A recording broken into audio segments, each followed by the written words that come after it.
March 14th. It is Freaky Friday, our second Friday of March. This is the Moneyline Grind. I am your boy Dame. We did it again. We had another profitable night, 2-1. It doesn't sound too great on the surface, though, just 2-1. You're only up one, but you stack this because it's a grind, and that's why this was named Moneyline Grind. And we're going to grind it out with three more picks I got for you today. You know we love to fade, but first, let's recap. Let's see what we had last night. Jordan Poole, under 28.5 PRA. Not going to lie to you. It started off okay, then it got bad early. And then, like I said, he hasn't been playing many minutes, so they just don't play him the whole fourth quarter. He finishes with 27 PRA. Could have easily got it, but we caught a trend. We saw the playing time. They're tanking, and they're not playing their best guys many minutes, and we get paid because of that. Free money. Second pick, Luka Doncic over 3.5 3-pointers made.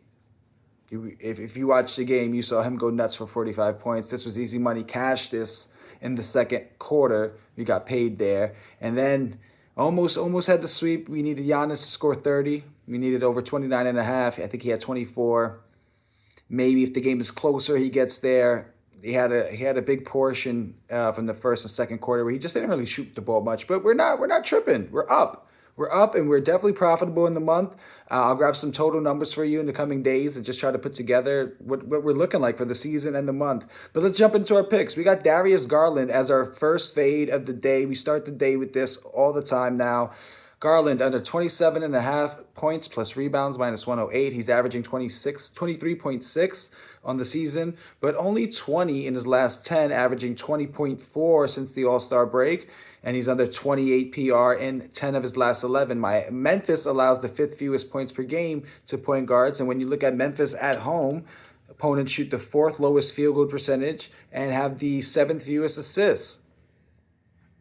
I guess assists don't matter because we're looking at rebounds, so I don't know why I put that on there. But anyway, when you look at Darius Garland on the road, he sees about a -3 dip in his PRA, averaging about 21.5 I'm so sorry, PRA. PR, it's late, I'm tired. 21.5 PR on the road this season compared to 24.5 PR.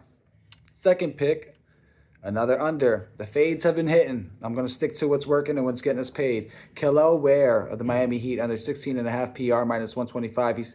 He's 2 of 11 in his last 8 games in the three-point land. 15% from three-pointers since All-Star break. He's not that much of a three-point shooter, but if he's going to jack up 2 to 4 of those a game and they're all going to be clankers at 20%, then it sounds like free money. And then when you look at, they played Boston on February 21st, only 10 PR. I think he had 4.6 rebounds or something silly like that. Was not effective. And we've seen Miami kind of yank him in games that only play 25 minutes and where he's just not effective. And that could be the case against Boston, who could be a tough matchup. Boston plays well against other centers. They defend them well. They allow the fewest points per game and the seventh fewest rebounds per game against other centers. And when you think about it, you have Porzingis, who may match up similarly, frame-wise, with Kel'el.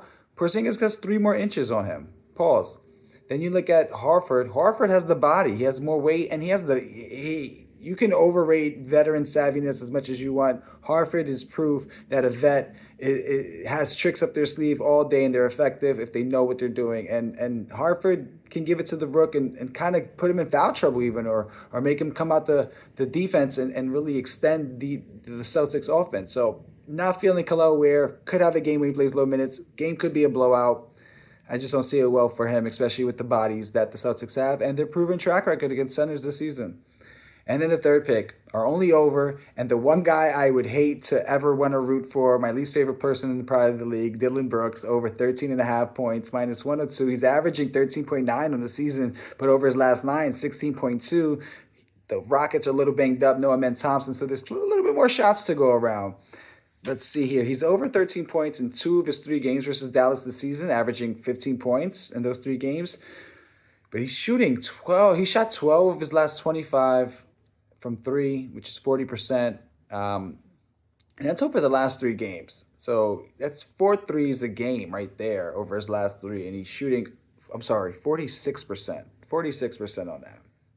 From three-point land. Not 2, from 3 for Dillon Brooks right now. And he's over 13 points in 9 of his last 12 games. in which he shoots at least 10 shots, some extra shots going around. Not a good matchup for Van Vliet. Van Vliet had a good game last game, but for some reason I looked at the historical stats here. Not a good game, not a good matchup for him. And I thought maybe he could get you 12 points here, but I'm a little unsure about that, but I do know there'll be some extra shots floating around, and Dillon Brooks has been hitting. When you got a guy that's been seeing the rim really well, it can translate. Confidence is a real thing when you shoot the ball. You just feel like everything goes up, and he's this kind of guy that plays on emotion. So he wants to be out there mean mugging. He wants to compete, and he wants to hit shots so he could talk crap to the other team. Those are my 3 picks. Tonight is the night. Tonight is the night we get our second sweep of March, and we'll talk about it tomorrow. Best of luck. Let's get that money.